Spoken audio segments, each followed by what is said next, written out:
Hey everyone, welcome to the second episode of Glen's WWE Now, Then, and Whatever Thoughts.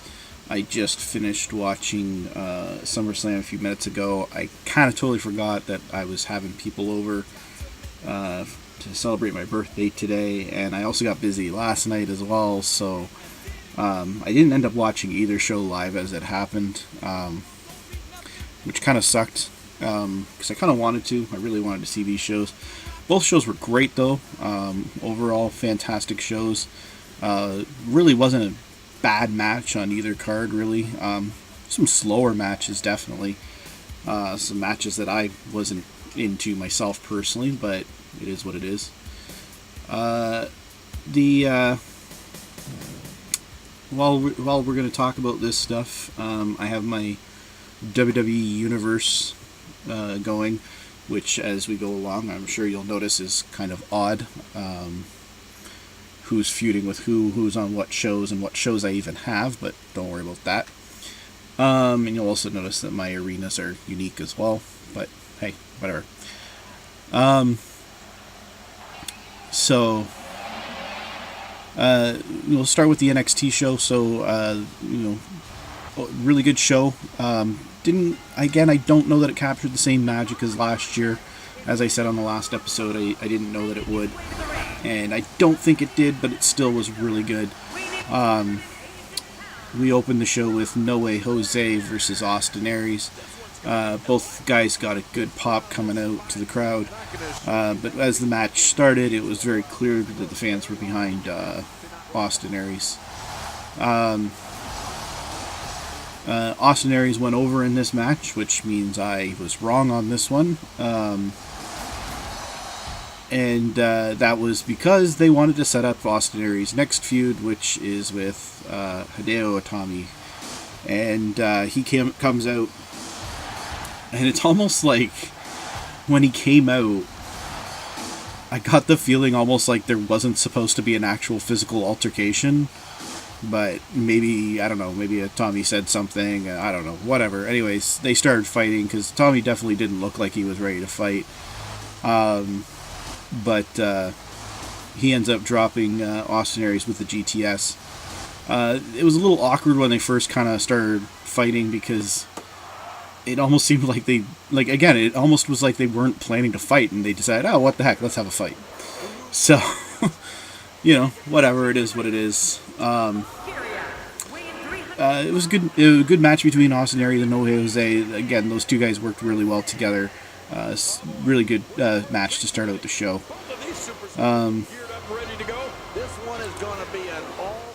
Next up, we had the debuting Ember Reigns versus Billie Kay. This was the match I kind of thought would actually open the show, but that's okay. The fans seem to be kind of into it, but not really. I think the two worked really, really well together.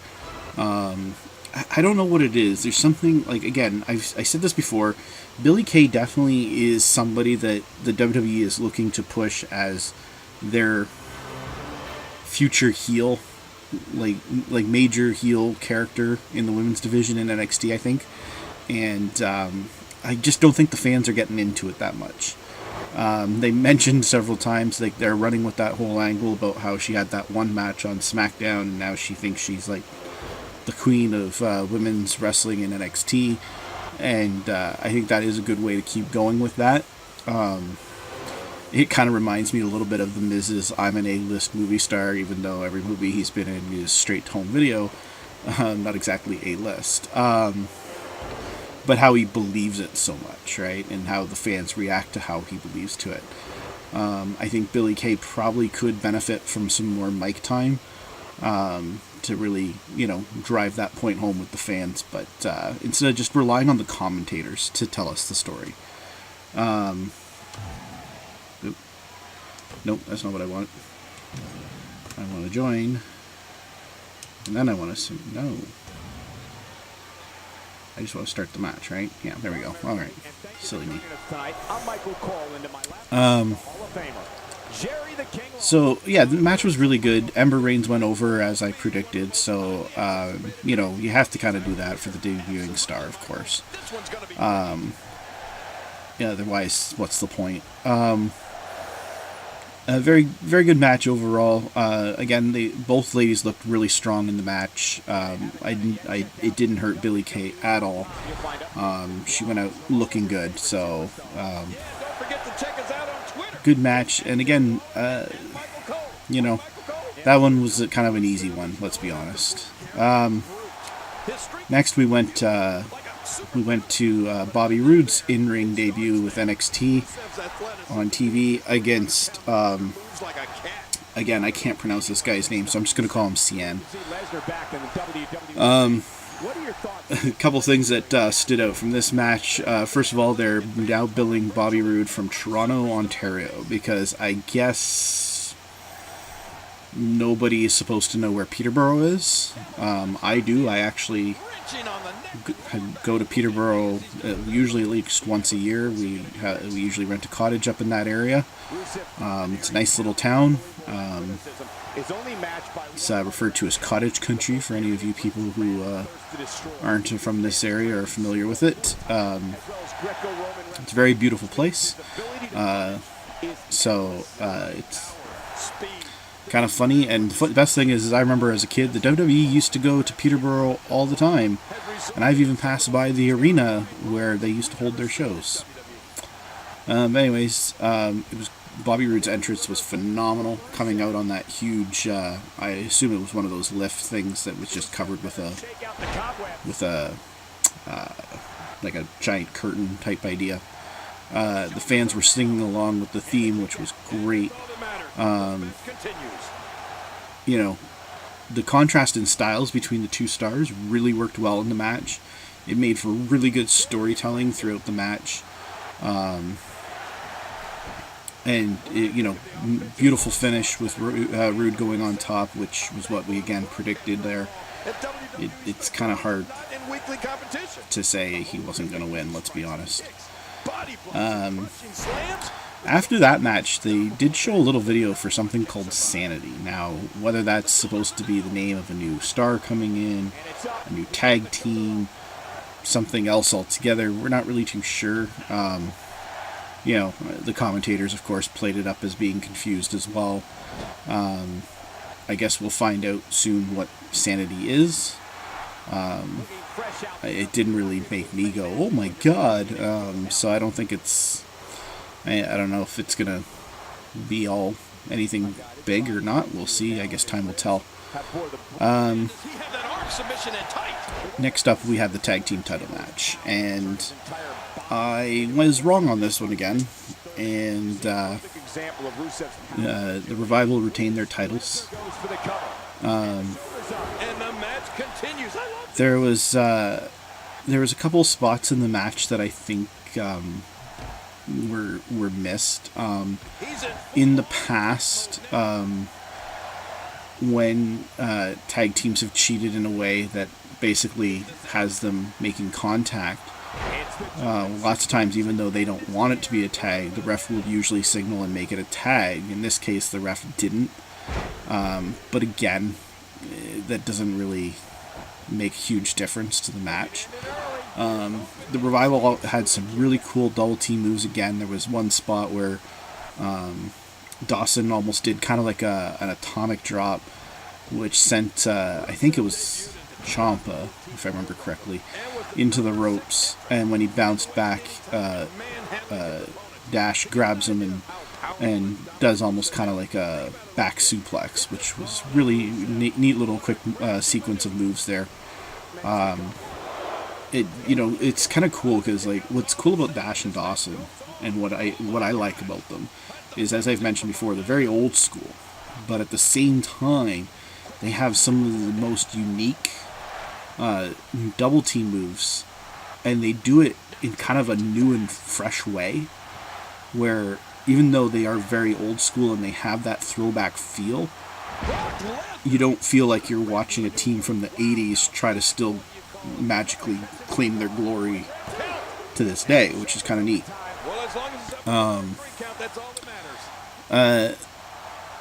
there was another bit where again, to try and stop Ciampa from making a tag, Dash pretends to fall over the top ropes into the ring, which of course distracts the referee. And of course, when Ciampa makes the tag, the ref calls it off because he didn't see it. That was pretty entertaining. Really great tag team match. I really hope we see a rematch between these four for sure. Friend of mine suggested that maybe they're looking to split Gargano and Ciampa up, which is definitely possible. Definitely possible. They, between their match at the Cruiserweight Classic and now with this, that could definitely lead to an eventual split for sure. But yeah, Ciampa and Gargano came up a little short on this one, which is unfortunate. But nonetheless, it was a great match again. And then we went into the women's title match. And once again, Bayley probably got one of the best pops of the show, just like last year. And the storytelling in this match was fantastic as well. Asuka almost played kind of like the heel role. She was cocky and confident throughout the entire match, basically kind of making it seem like Bayley wasn't even in her league, which is what they've kind of played up on TV a little bit, where Asuka believes there's no chance that Bayley can beat her. And to be fair, Bayley does work best as the underdog type character. Lots of great moves. And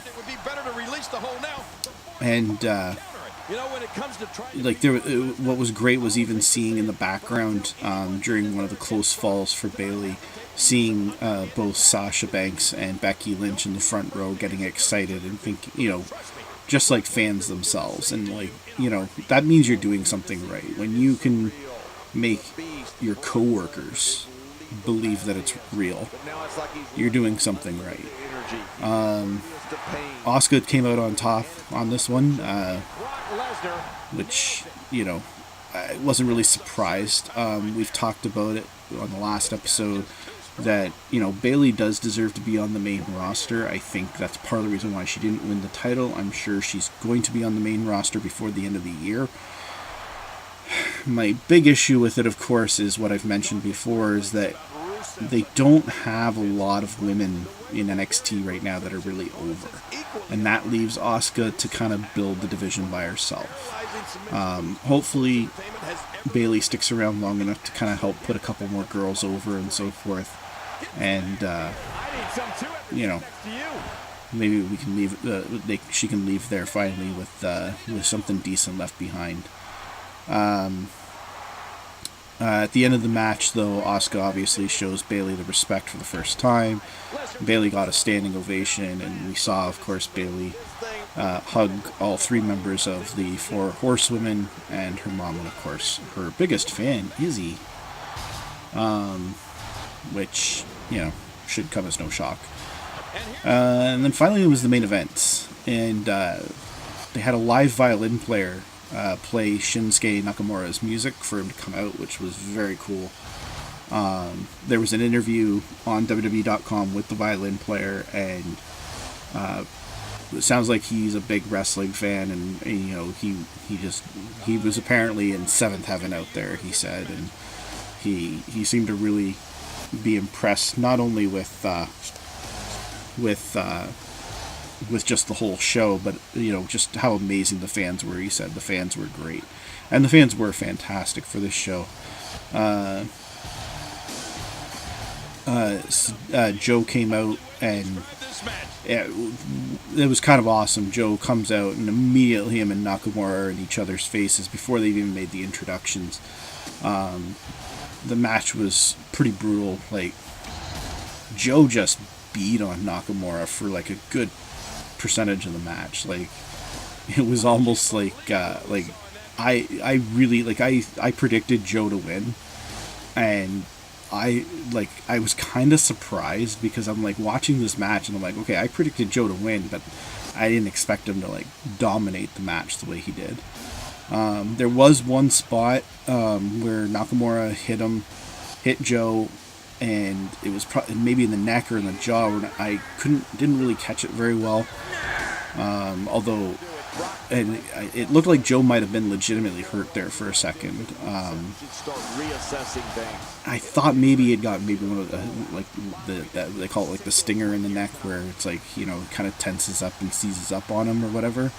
But after the match was over and you see Joe walking away, it looks like it might have been his jaw, and somebody even was speculating that perhaps Joe's jaw might have actually even gotten broken. I don't think that was the case. I haven't heard anything that says that that's what happened, but who knows, right? So, needs to say I was wrong, and Nakamura did come out on top as the new champion. I know Nick posted on there that he was thinking that Joe was also going to be heading up to the main roster soon too. I could see it, definitely. Like I said, Joe can definitely hang with anybody on the main roster for sure. One of the biggest issues I think NXT's kind of suffering through right now, though, as I think... Oh, there we go. Are we good?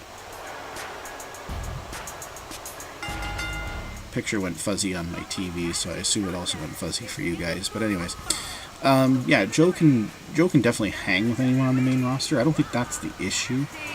The issue, I think, the biggest issue is that I think, as I said before, I think WWE's almost called too many people up too quickly, and you don't don't get me wrong, it makes for great new feuds and stuff like that on the main roster and everything, and makes the main shows better, but you don't want to leave NXT dry. So, and I mean, honestly, I'm kind of surprised at how quick Joe's title reign's over, honestly. So I think we're definitely going to get a bunch of rematches with Nakamura. I don't know that Joe will necessarily win the title back, but I mean, Joe's not coming up to the main roster like tomorrow, I don't think. So I could be wrong, though, because bottom line, when it comes to the NXT show, there was 6 matches, and I only got half of them right. So, what can I say? Sometimes you just can't see where they're going with things. So that brings us to SummerSlam, and we got the pre-show. There was 3 matches on the pre-show. First up, they did the rematch from SmackDown, and just as I predicted, the good guy teams went over: American Alpha, Usos, and the Hype Bros. They teased a potential feud between American Alpha and the Usos with the finish. One of the Usos tagged himself in as American Alpha was doing their finish and hit a splash off the top ropes to actually gain the pinfall victory, which was didn't seem to sit well with Chad Gable or one of the Usos, but nothing came of it at that point. They could be. What I think they're probably doing is they're probably trying to lay out to the fans, like, these are the 2 top teams. These are the teams that are gonna. One of these 2 teams is gonna be the first champions when they finally announce their tag team champions, championship titles of whatever they are, and the Milky Way tag team titles, as Daniel Bryan called them as a joke. So I think that's what it is. It could be that, or again, either way, it could still be a feud where maybe neither team makes it even to the finals, because of just too much headstrong pride, I guess, or whatever you want to call it. But right off the bat, I'm off to a good start on this one. I actually got the first match right this time. The second match was the Dudleys versus Neville and Sami Zayn, with Neville and Sami Zayn going over, which meant I was wrong. They they said that the Dudleys have lost a lot of matches through miscommunication lately. And I don't remember them losing any matches because of miscommunication. Now, granted, I remember them losing a lot of matches, But to be fair, I also don't watch main event or superstars, which, from what I understand, the Dudleys have worked some matches on there and lost as well. Hence why they haven't really been on Raw or SmackDown before the draft either, very much. Again, I was saying that the reason why I was picking the Dudleys is because I felt that, you know, you can only have them lose so many times before people stop, like, younger fans start thinking, so what makes these guys so great then? Why are these guys, quote unquote, the greatest tag team of all time? I mean, I know wins and losses don't mean much. I know the Dudleys did primarily only come in to help put the new teams over. I was watching the latest episode of Ride Along, and they were talking about it in the car, and they were talking about how, like, impressed they were with a lot of the new teams. Like, specifically, they seem to be really high on Enzo and Cass and the Vaudevillains. And so, and I don't blame them. Those are both great tag teams for sure. So obviously the Dudleys are there for the primary purpose of, you know, trying to help put over these new teams and so forth. But they gotta win once in a while. Otherwise it doesn't really mean anything, I don't think. And if the Dudleys are looking to retire soon, perhaps, like, or, you know, because again, like, most likely, I would assume the Dudleys are at this point in their career where they're thinking, okay, we're finishing with the WWE. Like, this is it. Whether it's just for a couple more months, a couple more years, whatever it is, you know, I'm thinking that they're feeling they're closer to the end of their career than the halfway point. And I think they also would believe that they are going to be, you know, finishing up with the WWE, most likely with a Hall of Fame nod, no doubt, and whatnot. And you know, even if they are, and I'm thinking, like, even if they are looking to retire, shouldn't they also be going out on a high note as well? So, I mean, as much as, you know, fans, and I've been this fan before myself, where we sit there and go, why are we letting these old guys win titles? You know, let's, you know, let the younger talents shine through and so forth. You know, this isn't quite the same thing. First and foremost, the Dudleys are by no means are like old men. And, you know, yes, they're getting up there, but they're by no means old men. I don't think giving the Dudley Boys a tag team title reign is necessarily a bad thing, right, in this day and age. You know, especially if it does help put another team over. So, I don't know. I really don't understand. I don't think they needed to lose this match. I think it was kind of a bit of a waste, but maybe they're going somewhere with this. Maybe they're planning to make Dudley single stars, which, again, I think is a waste of the Dudley Boys' use. I mean, yeah, it did work for them kind of in TNA, more so for Bubba than it did for Devon. Much like the limited success they had as single stars in the WWE when they were there too. I mean, obviously it worked better for Bubba in TNA than it did in WWE. I would say it worked about the same for Devon in both, where he got stuck with stupid gimmicks in both cases. But I don't think we need more single stars. Like, at the end of the day, we don't need more single stars. What we need is some tag teams, and the Dudleys are a great tag team to help put some other teams over. But, you know, putting other teams over doesn't mean losing all the time. So, I don't know where we're going with that one. Yes, that was a bit of a rant, but that's the point, right? It is my thoughts. The last match on the pre-show was, of course, the Best of 7, which I totally forgot it was a Best of 7 series when I did my predictions. And so a lot of the stuff I said about how, like, oh, we're probably going to see this again on Raw, sounds really stupid now, because, yeah, of course we're probably going to see this on Raw. It's a Best of 7 series. But, I mean, that just makes this even more painful for me, to be honest. I found the match overall kind of boring. It had a good start. It started out really fast, and both guys trying to hit moves quick and whatnot. Good exchange, but It slowed down real quick. To be honest, I was half paying attention to the match at that point, so I probably even missed some other better spots. The whole angle doesn't make sense to me. Both guys were unhappy with their position on Raw. You know, we were drafted low, this, that, whatever, and they don't feel that they need to prove themselves, so they're put into a best-of-7 series to prove themselves. And there's no real reward to this best-of-7 series.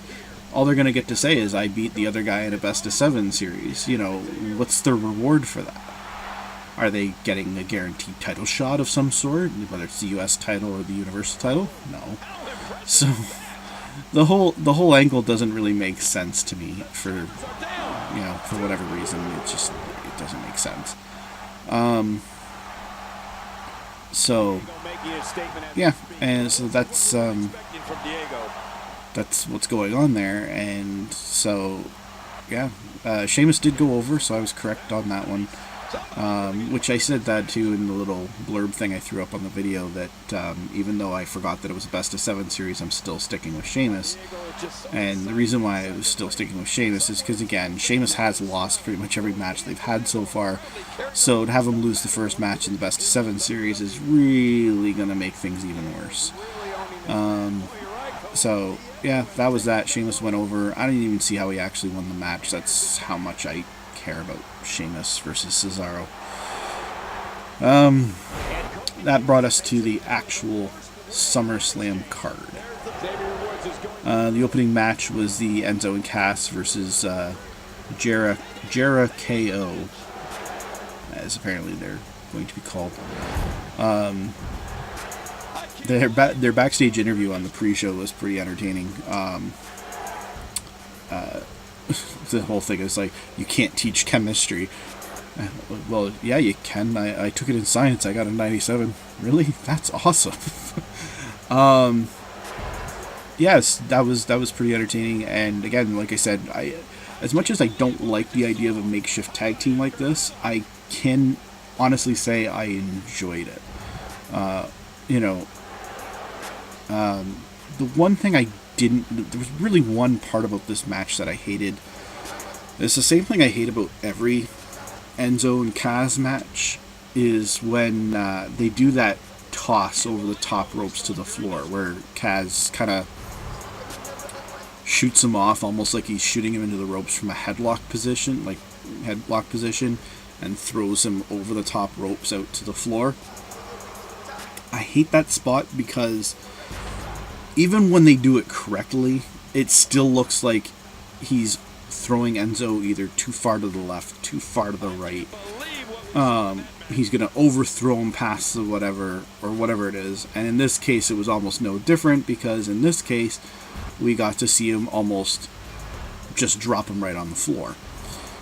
Fortunately for Enzo, Jericho and Kevin Owens were in the right place and able to catch him, so nobody was hurt. But I think it's a stupid spot, and for all the other moves that the WWE doesn't allow anymore for risk of serious injury, I'm kind of surprised that the WWE hasn't said anything to them about this move.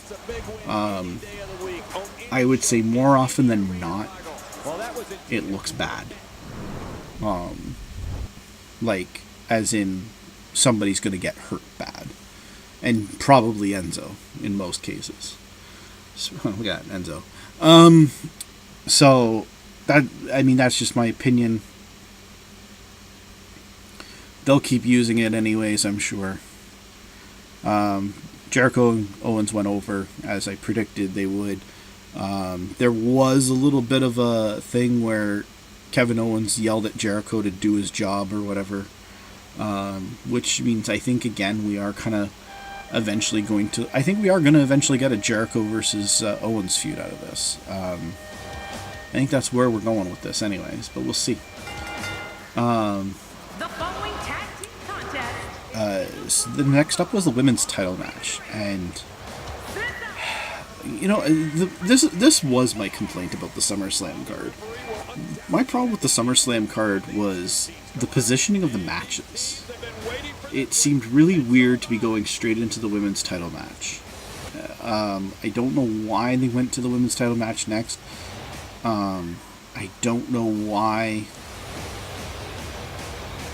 the WWE and Universal title, the WWE World and Universal titles were before the U.S. title match. Mind you, the U.S. title match didn't really happen, so we'll talk about that in a bit. But yeah, I think the order of the matches was off.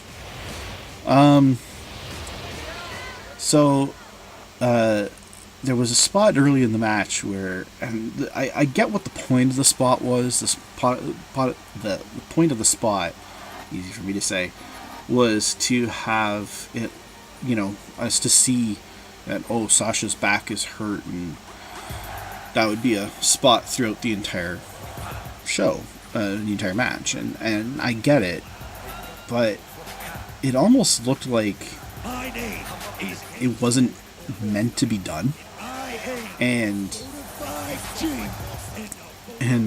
yeah, like I she literally just dropped her. Like, it didn't even look like she even did an actual move. It's almost like Charlotte just dropped Sasha.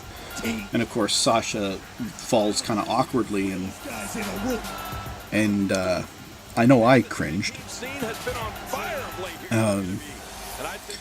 And then later on, there was another match. Actually, even before that, there was right after that, which is part of the reason why I think Sasha might have been legitimately hurt, is because some of the moves started getting a little sloppy there. But it got better, and then they did another spot where Charlotte had Sasha up in what looked like about a razor's edge from the second rope, and then she threw her up almost like she was going to powerbomb her off the second rope, but Sasha turned it into a hurricanrana. And what was great about that is you could see Mauro Ronaldo from the SmackDown broadcast team almost even kind of jump, like, oh wow, like almost relieved that didn't go badly, kind of thing.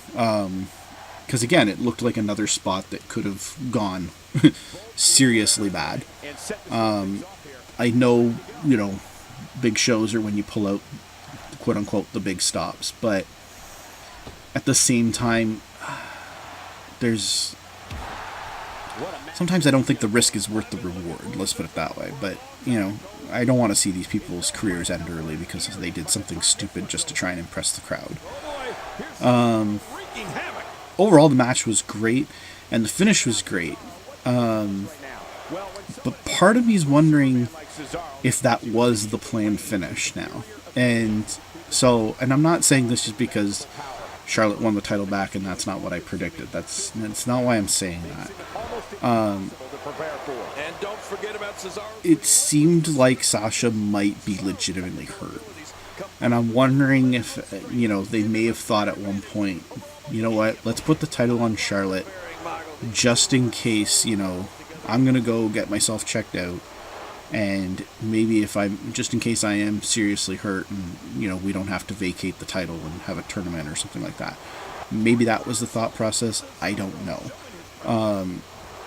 I haven't heard anything about Sasha being legitimately injured.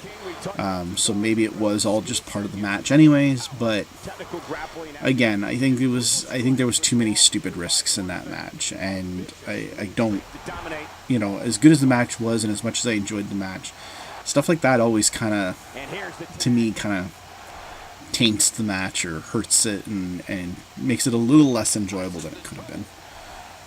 Not that this counts towards my right and wrong predictions, but I was correct that we did indeed see a club reunion backstage. However, I was wrong about it actually coming into play later on. But again, we'll talk about that when we get there. They teased a cool part where Finn Balor came out and saw the three guys, and they, tried to get Finn Balor to throw it up as well. So many of you know that the club was quote unquote the Bullet Club, If you didn't know, Finn Balor, the reason why he has the shirts that say Balor Club is because he was the original leader of the Bullet Club.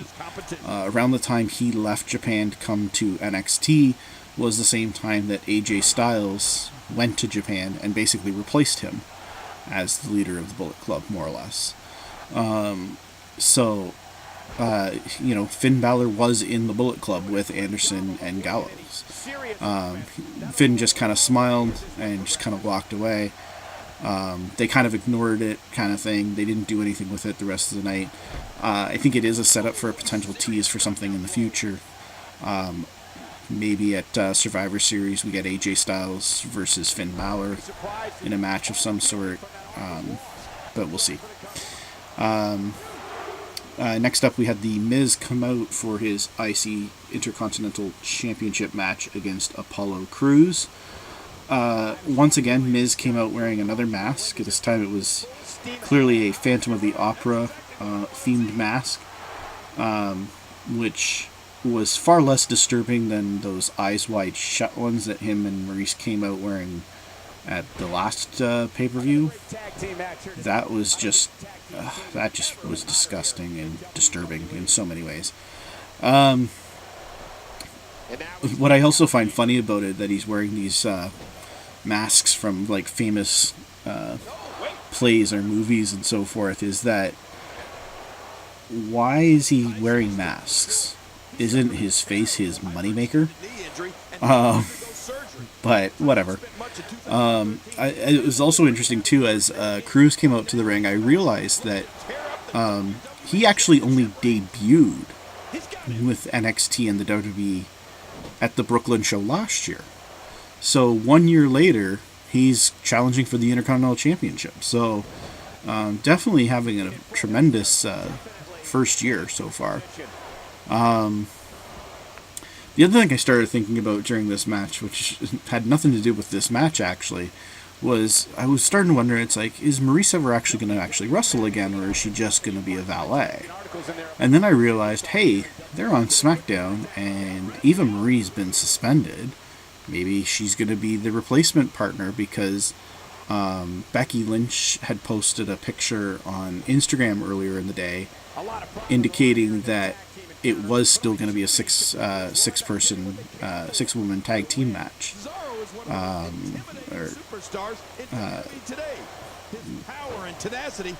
Three-woman tag team match, whatever you want to call it. But anyways, it was still going to be 3 versus 3 apparently.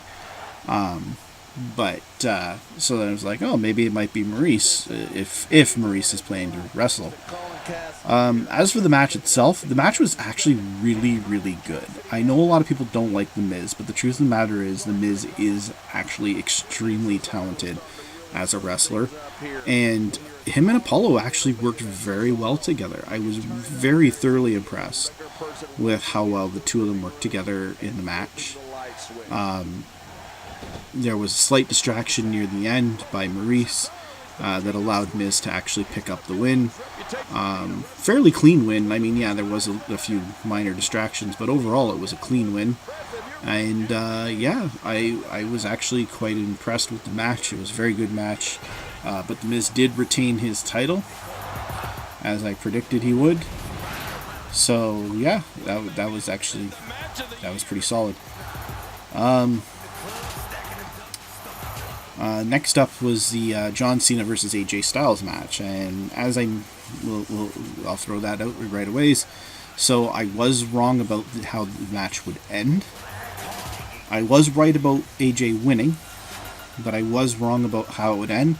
The club did not get involved, despite the fact that I did also notice that AJ actually had a club logo on his tights, which is something I've noticed he has not had on his tights since the brand split.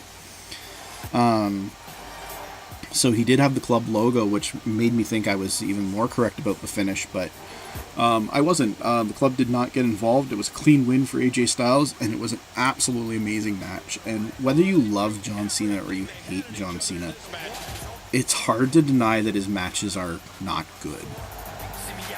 There is a reason why the WWE continues to push him. You can sit there and you can hate it all you want. You can hate the character, and I get it. If you hate the character, you hate the character. If you don't like the gimmick, you don't like the gimmick. But you can't deny the in-ring ability of John Cena. You know, people call it the 5 moves of doom, or whatever they call it, 7 moves of doom. I don't know. But John Cena clearly has a larger repertoire than that. And, you know, it's... Yeah, maybe he had limited when he first started getting pushed. Well, let's be honest, he's doing a lot better than he ever did. And, you know, you can sit there and you can say part of the reason why all of his matches are good is because of the other half of the match. But, I mean, everything they had, and the WWE... You know, take Triple H, for example. Every match between Triple H and John Cena was gold, right? And you can sit there and say, oh, well, it's because it was Triple H. Well, Triple H couldn't pull a good match out of the Great Khali. He couldn't pull a good match out of Scott Steiner. Okay. John Cena couldn't pull a good match out of the Great Khali. So it's not, you know, John Cena's not the problem, and Triple H, you know, yeah, Triple H, credit where credit is due, yes. And everyone else that John Cena's faced, yes, definitely are 50% of why that match is great. But John Cena is the other 50%. And if John Cena wasn't that good, these matches would not be that good. I don't care who you are. And listen to this reaction. So, that said, you know, the match was fantastic. And Cena's face near the end of the match, you know, kind of was the best. Like, the way he just looked with that unbelievable look of, like, I don't know what else to do. Like, he really didn't know what else to do. He didn't know how he was going to beat AJ Styles, and of course he didn't beat AJ Styles. But yeah, like, that match definitely, I would say that probably was the match of the night. It was highly entertaining, and yeah, definitely probably the best match of the night. After that, we had the tag team title match between the other members of the club versus the New Day. And Jon Stewart was brought out as an honorary member of the New Day. The match was very good, very entertaining match. Both teams worked very well together, you know. And Stewart gets involved near the end. And just as Stewart's about to pay for his crime, so to speak, Big E makes a huge return and comes out and basically causes the disqualification, which means basically, even though they didn't say it, the club did win the match by disqualification. So you can't say anything else. The New Day do retain the tag team titles, of course, because of this, but it does mean that I was wrong. You know, but obviously this feud is far from over. Big E just kind of destroyed both guys, and, you know, they celebrated in the ring. I don't know why the WWE keeps trying to bring John Cena back, or Jon Stewart back, sorry. He really went over like a fart in church on this one again. You know, but yeah. Next up, we had Dean Ambrose versus Dolph Ziggler for the WWE World Heavyweight Title, and they tried to play it up almost like it was a UFC style rivalry where they had Shane and Daniel Bryan in the ring, trying to keep them separated, you know, so they could make the introductions and so forth. Again, another solid match again, but that's not hard to believe out of these two guys. What I found odd about this match was Dean was a little out of character in this match. They kind of did the same thing where Dean was kind of like, you know, was kind of almost like showing no respect for Dolph Ziggler, so he was almost playing the heel character. But what made it even weirder was, like, every so often Dean would like stop and pose and like flex. It's like, you're not Scott Steiner. You're not who am I thinking of? You're not those guys. Why are you stopping to pose and take your time and like, hey, check me out, kind of thing? It just came off as weird, The match kind of fell flat with the fans, I found, too. I don't think the fans really knew who to cheer for. I think they wanted to cheer for Dean over Dolph, but because Dean was kind of playing up this heel idea of a character, I don't think the fans really were like, knew who to cheer for, And I don't really blame them. It was a good match, though, and Dean did retain the title, as I suspected that he would, so that was another one that I was right on. But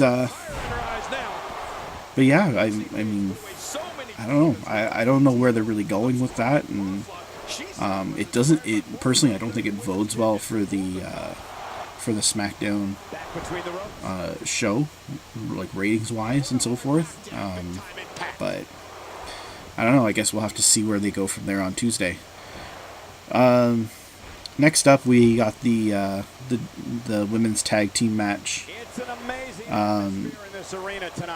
So after Natalya and Alexa Bliss came out to the ring, they started playing Eva's music anyways and did the whole thing. And they said, we'll not be here because she's basically tired of how she's being treated by the fans and is stressed out, so she needs a vacation. And so she's on vacation. Now, we already know that she's suspended for violating the wellness policy, and I intend to actually talk about that on the next episode, actually. Not so much about Eva's suspension, but the suspensions that have been happening lately in general.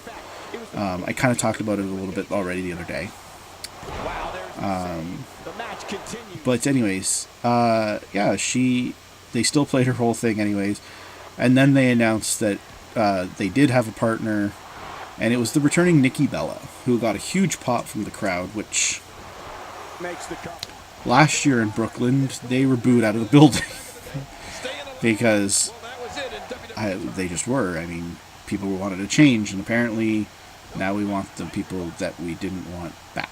Which, I mean, that's typical wrestling fan reaction. I mean, I remember fans saying when Brock Lesnar quit the WWE 12 years ago. I remember fans saying, I'll never cheer for Brock Lesnar again. And I remember fans who were upset with The Rock because The Rock hadn't appeared for the WWE in so many years because he was so busy with movies and his agents didn't really want him to appear because, wrestling was beneath him now as a movie star. And so The Rock, went along with their wishes for a long time. And people saying, oh, The Rock sold out to Hollywood. I'll never cheer for him again. Yet Brock Lesnar shows up and he gets a huge pop. And The Rock shows up and he gets a huge pop. So wrestling fans say a lot of things I find they don't usually follow through with what they threaten. Obviously, in this case, Nikki Bella is no different. The fans clearly, obviously, did actually miss Nikki because she got probably one of the bigger pops of the entire evening. Despite being on the heel team, she still got cheered the whole time, including when she got the win over the other team, which meant I was wrong. Couple things. One thing I noticed was, and I never thought about this before, even though Nikki's been doing this for a while. She stopped in the middle of the match and started doing push-ups in the middle of the ring, which she's done plenty of times. And suddenly I realized, hey, she's the female version of Big Papa Pump. I don't know why I never noticed it before, but I noticed it tonight. And so yeah, she won the match. She won the match for their team. And honestly, here's the thing: had I known that Nikki Bella was going to be on in the match, I would have picked her team to win. Now, but the reason why is, first of all, the whole thing was messed up anyways. Obviously, it was supposed to be with Eva Marie originally, and Eva got suspended, so that wasn't going to happen. And so I get that part. That probably changed things to begin with, regardless of even though they had Nikki come in or not. So anything was up for grabs at that point. there was other people, obviously, that could have been their partner. As I mentioned before, they could have used Maurice. I still would have went with Becky's team. They could have had Tamina come back, because Tamina's, I don't know if Tamina's ready to come back, though. Obviously, I think she would have if she was. But I think the WWE also could be trying to keep their distance from Tamina right now, though, because of the whole thing with her father. But I don't really know. But again, if it was Tamina, still would have went with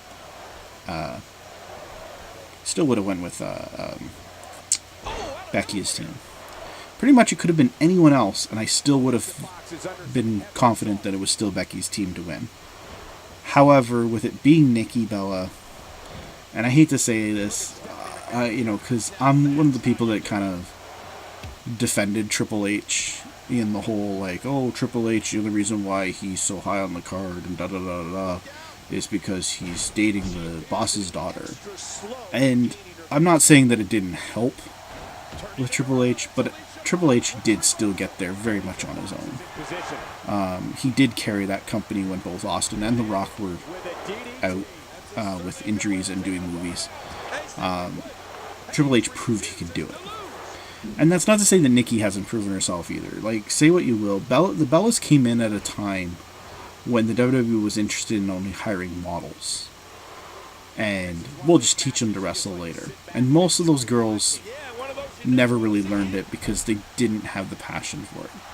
To be fair, Nikki and Brie did, to their credit, get the passion. And they are talented. I will not deny that. That said, I do believe that Nikki was allowed to carry the Divas title for as long as she did because of who she's dating. I do believe, I think that was let me say that, I think it was a bigger factor than what it was. And I do think that she I think that she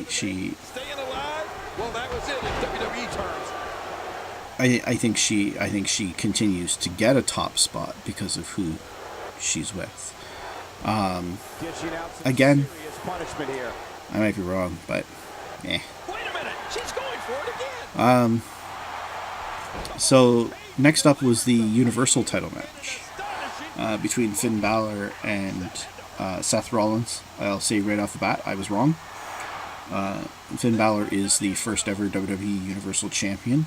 It basically looks exactly the same as Dean Ambrose's title, except it's all red. The strap is red. The faceplate is red, just kind of similar to the women's title. The difference is on the women's title, the thing under the wave bar or whatever it is that's underneath the WWE is red on both Dean's title and on Charlotte's title. On this one, it is black, which basically means it now actually stands out, which is something they should have thought about on the women's title too, to be honest, if they were using a red background. But anyways, so it's a red-themed belt. They kept referring to it as a world title. They kept saying that, Finn Balor and Seth Rollins now, after the match, have something in common. They're the only two men to both won the NXT title and a world title. And it's like, well, if yours isn't really a world title, because you didn't call it a world title, you called it a universal title. But we get the point, though, nonetheless. The shoulders are down. And that's all that matters. This match continues. She just does not. I also kind of understand why they went with Finn Balor, even though Getting out of that one. I knew I still think Seth should have gone over. I understand why they went with Finn Balor. If you're trying to put over this whole Demon King thing, you need to have him win. You can't have him lose, obviously. So I understand that. The other thing I noticed though in the match, and I've probably noticed it before, but I really noticed it in this match. I knew when the finish actually was happening. I knew every time that every time Finn Balor went for a pinfall, I knew that wasn't it until the one that actually was. And the reason why I know is because Seth actually telegraphs his kickouts. And it's really bad. Like, he literally will be staring straight up at the lights, and as soon as his opponent goes for the cover, he immediately turns his head and looks at the referee to watch the count. When the final count of the night where he actually loses, he didn't turn his head to look at the ref, because he doesn't need to look at the ref. He's going to get pinned. So, for that, I think Seth needs to... I realize it's tough because Seth doesn't know exactly where the ref's going to go down, but you can usually figure out approximately. If you know your ring positioning and you know where the referee is, I don't see why you shouldn't be able to figure out where the ref's going to do his count and be able to keep an eye on him. Meaning, so when you hit that mat, you actually are already looking at the ref every time. And then so you're not telegraphing your kickouts. It was pretty brutally obvious, and I noticed it every single time, and it kind of bothered me. It kind of made the match a little less enjoyable, to be honest. But the match was good, though. The match was extremely good, especially the finish. The finish was fantastic. I was wrong, though, obviously, because I did pick Seth, and Seth didn't win.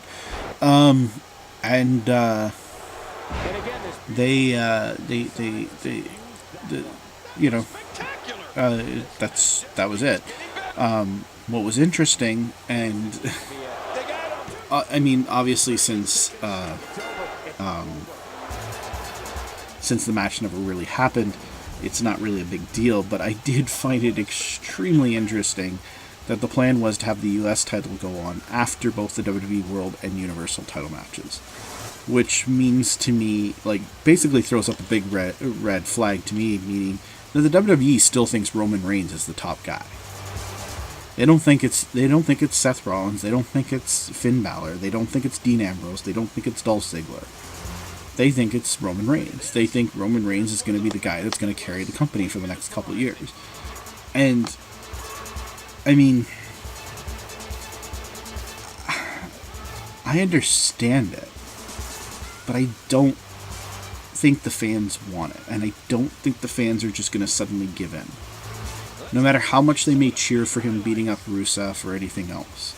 So yeah, the U.S. title match didn't happen, so we're not counting that one, because the match never even started. Rusev attacked Roman Reigns before he could even get to the ring, and then the two of them brawled all over the place, and Roman Reigns basically just obliterated him to the point where it was announced that Rusev couldn't compete. So obviously, needless to say, this feud is long from over. So in one sense, they at least did one thing right, where obviously Rusev is still champion, and the feud can still keep going, and Roman Reigns can keep chasing after the title, which will help build up Roman Reigns, as I mentioned. But beyond that, I don't know. The fact that they think Roman Reigns in the U.S. title match is more important than their quote-unquote world titles. Yeah. The last match of the night I was so glued to that honestly I didn't take notes during it. And that was, of course, the Lesnar versus Orton match. Lesnar started out strong as we expected him to, and he beat him senseless. He beat Randy Orton senseless. Orton finally hits an RKO on the table. They keep fighting, and then Lesnar opened up Orton with an elbow. There's lots of speculation on the internet that was not the planned finish of the match. I kind of believe it. Even I was watching a thing from Taz, and even Taz said the same thing. He actually does believe that that was not the end of the match. He believes Orton was supposed to go over. But needless to say, Orton couldn't continue. It looked pretty bad. I really don't think that, whether Lesnar was supposed to win or not, I don't think that was the planned finish.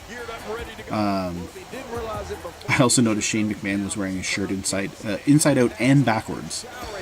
The tag was at the front and hanging out through the front. But anyways, yeah, they had their match, and it was brutal and it was bloody, and it was the weirdest finish to a pay-per-view I've ever seen. Shane came out, took an F5, And yeah, we'll have to see where they go from this, but it was really odd, the whole finish to the match. Almost uncomfortable too. So we'll see what happens. We'll have to wait and see what happens. But 70 pounds. either way, that was the show. I'd love to hear your opinions on it. I'd like to know what you thought, whether you believed that that was the finish of the match or not. As always, please like and subscribe to our YouTube channel, and please like us and share us on Facebook as well. That's pretty much the end of the show. That's all I've got to say right now. I actually got to wrap this up anyways. I got other things I have to do. It's really late and I got to get to bed as well. So we'll be doing another show shortly, probably by the end of this week, where we're going to talk about, as I said, the drug issues going on in the WWE, and also we will probably be recapping some of the stuff from this past week, this week coming up from Raw, SmackDown, the CWC, and NXT. Until next time, thanks guys for listening, and we'll see you next time. Thanks.